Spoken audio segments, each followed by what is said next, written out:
बल्लू, उसकी पत्नी बिछड़ी और उसका एक बच्चा होता है। बल्लू के घर में कुछ नहीं होता है।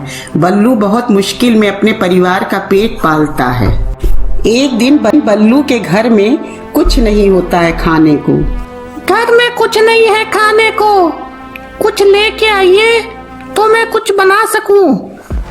हाँ यार, मैं कुछ इंतजाम करता हूँ खाने का, कुछ लेके आता हूँ खाने के लिए। बल्लू खाने की तलाश में निकल पड़ता है। वो सबसे पहले कुकू तोते के पास जाता है। कुकू भाई यार, कुछ खाने को मिलेगा? मेरे घर में कुछ नहीं है खाने को। बल्लू भाई, तुम मेरी हालत पता ही है। मैं बहुत मुश्किल से खाना जुटा पाता हूँ। अगर मैं तुम्हें खाना दे दूंगा तो मेरे पास क्या बचेगा?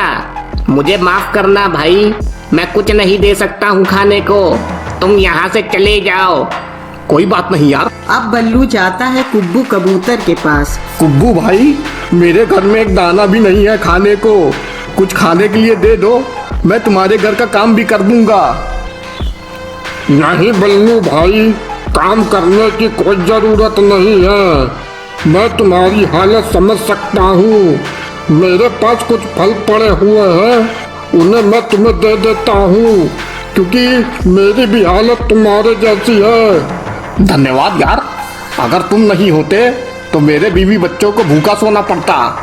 अब कुब्बू उसे कुछ फल दे देता है और बल्लू वहाँ से निकल जाता है। अब बल्लू घर लौटता है। वो बिछड़ी से कहता है, ये लो, मैं कुछ फल ले आया। आज तो खाना मिल गया, लेकिन रोज खाना कहाँ से लाओगे? मैं भी यही सोच रहा था। खैर, किसी तरह से काम चला लो आज, कल मैं कुछ काम देखता हूँ। अब बल्लू अगले दिन काम की तलाश में निकलता है। उछलू बंदर भाई, कुछ काम मिलेगा मुझे? कोई काम नहीं है, चले जाओ और दोबारा यहाँ मत आना। अब बल्लू चंगू हाथी के पास जाता है और कहता है, चंगू भाई, मुझे कुछ काम मिलेगा? मेरे घर में कुछ नहीं है खाने को, मुझे कहीं काम दे दो। अरे यार, यहाँ तो काम का ढेर लगा हुआ है ना, जैसे तुम काम मांगने आए और हम तुमको काम दे दें। कोई काम नहीं है यहाँ पे, जाओ यहाँ से। पता नहीं कहाँ कहाँ से चले आते हैं। आज के बाद मत आना यहाँ पे, भागो यहाँ से। अब बल्लू रोते हुए चला जाता है। बल्लू का एक दुश्मन होता है। चिल्लू से उसकी बनती नहीं है, लेकिन चिल्लू दिल का बहुत अच्छा होता है।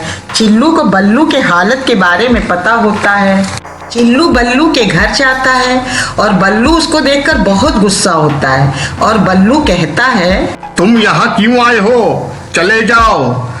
तुम्हें तो बहुत मजा आ रहा होगा ना मेरी ये हालत देख के। तुम तो आज बहुत खुश हो रहे होगे। अरे बल्लू भाई, मैं खुश नहीं हूँ, बल्कि मैं तुम्हारी मदद करना चाहता हूँ। मुझे तुम्हारी कोई मदद नहीं चाहिए। चले जाओ, नहीं तो मैं तुम्हें धक्के मार के निकाल दूंगा। बल्लू भाई, पुरानी बातों को भूल जाओ और मेरी मदद को स्वीकार करो। लगता है तुम ऐसे नहीं मानोगे। अब बल्लू चिल्लू को निकाल देता है। अब बल्लू एकदम कंगाल हो जाता है। उसके पास घर भी नहीं होता है और उसका बच्चा भूख से बहुत तड़प रहा होता है। जाओ, कुछ खाने के लिए लेके आओ, हमारा बच्चा बहुत भूखा है। ठीक है यार, मैं कुछ खाने का इंतजाम करता हूँ। अब बल्लू खाने की तलाश में निकल पड़ता है। अब बल्लू फिर सबके पास जाता है, लेकिन कोई उसकी मदद नहीं करता है। अब वो हार मान लेता है और अपने आप से ही कहता है कि अब मैं जिंदा नहीं रहूंगा और अपने आप को मार दूंगा। मैं अपने पत्नी बच्चे को नहीं पाल सकता, तो मुझे कोई हक नहीं है जीने का। अब बल्लू आखिरी बार अपने परिवार के पास जाता है, लेकिन बल्लू जब जंगल पहुंचता है तो देखता है कि चिल्लू वहां पर खड़ा है और उसका बच्चा भी खाना खा रहा होता है। अब बल्लू चिल्लू से कहता है, चिल्लू भाई, तुमने मेरे बच्चे की जान बचाई।